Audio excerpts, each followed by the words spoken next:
Welcome to another exciting episode of Howard's Opinion. We've got a fantastic show lined up for you, packed with the latest sports news and analysis. Let's dive right into our first topic.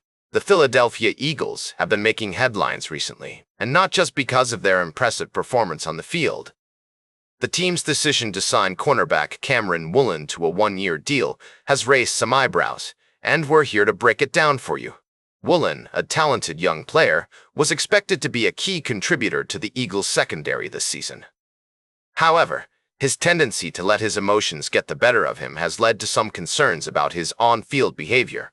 Specifically, his history of taunting penalties has sparked debate about whether he can keep his cool under pressure. Eagles defensive coordinator Vic Fangio seems confident that Woolen can overcome this issue, saying, "I think he'll grow out of that. We'll show him plenty of examples. If he doesn't learn from, I don't know how he would learn from anything else." But the question remains, can Woolen's play do the talking, or will his mouth get in the way? The Eagles are clearly taking a gamble on Woolen, and it will be interesting to see how he performs this season. If he can live up to expectations, he could be a game changer for the team. But if his emotions get the better of him, it could be a long year for Philadelphia fans. We'll be keeping a close eye on Woolen's progress throughout the season, and we want to hear from you. Do you think the Eagles made the right call in signing Woolen to a one-year deal? Can he overcome his taunting issues and become a key player for the team? We'll be right back with more fascinating sports news on Howard's Opinion. Welcome back to Howard's Opinion. We're diving into a fascinating story about exceptional athletes from Livingston County. Adam Kuhn is often regarded as the gold standard for high school athletes in this area, with an impressive record of being a four-time state champion wrestler, making All-State in football, and even competing in track and field events. But what's more remarkable is that he's also an Olympic competitor, having participated in the 2024 Paris Olympics. Kuhn's achievements are truly inspiring, especially considering he's the only three-time winner of the Livingston County Male Athlete of the Year award since its inception in 1996 to 97. Another notable athlete, Dom Noss from Brighton, has just won this award for the 2025 to 2026 season and is on track to potentially join Kuhn as a three-time winner.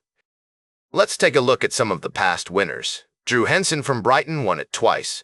Frank Garcia from Brighton took the award in 1998 to 99, and Eric Walters from Howell was recognized in 1999 to 2000.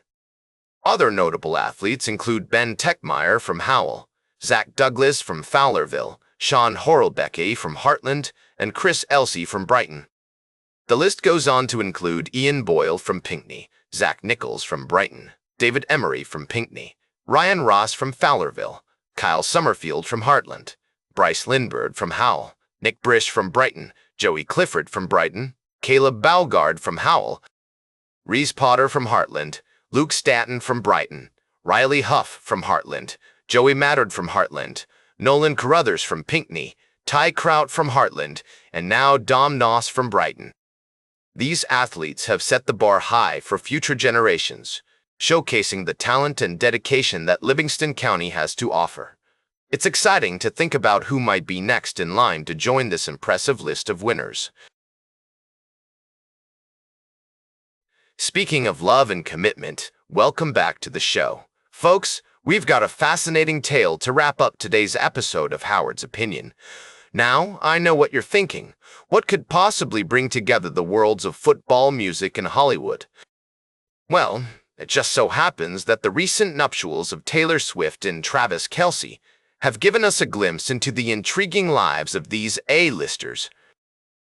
As reported by People, the couple's wedding at Madison Square Garden was nothing short of spectacular, with an estimated 1,000 guests in attendance, including Ed Sheeran, Selena Gomez, and Jennifer Lopez. But what caught my attention was the phone-free policy implemented during the ceremony. Now, I'm not one to condone the overuse of smartphones, but it's interesting to see how this decision affected the guests, particularly those with a vested interest in the ongoing World Cup. Anya Taylor. Joy, the talented actress who was in attendance, shared an amusing anecdote about how she learned of Argentina's victory over Cape Verde. With phones prohibited, she had to rely on a discreet waiter to inform her of the score. I must say it's quite refreshing to see that even in today's digitally dominated world, there are still moments where human interaction takes precedence. Now, as we delve into the world of sports and entertainment, it's essential to recognize the blurred lines between these two spheres. Travis Kelce's decision to return to football, reportedly inspired by his now-wife Taylor Swift, is a testament to the power of love and support in overcoming adversity. And with a deal worth at least $12 million, it's clear that Kelce's commitment to the sport remains unwavering. As we conclude today's episode, I'd like to leave you with some food for thought. In an era where social media dominates our lives, it's heartening to see that there are still moments of genuine human connection, even among the rich and famous.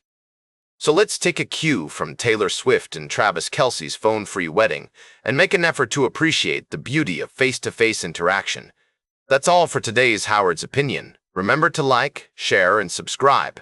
And until next time, keep your head in the game.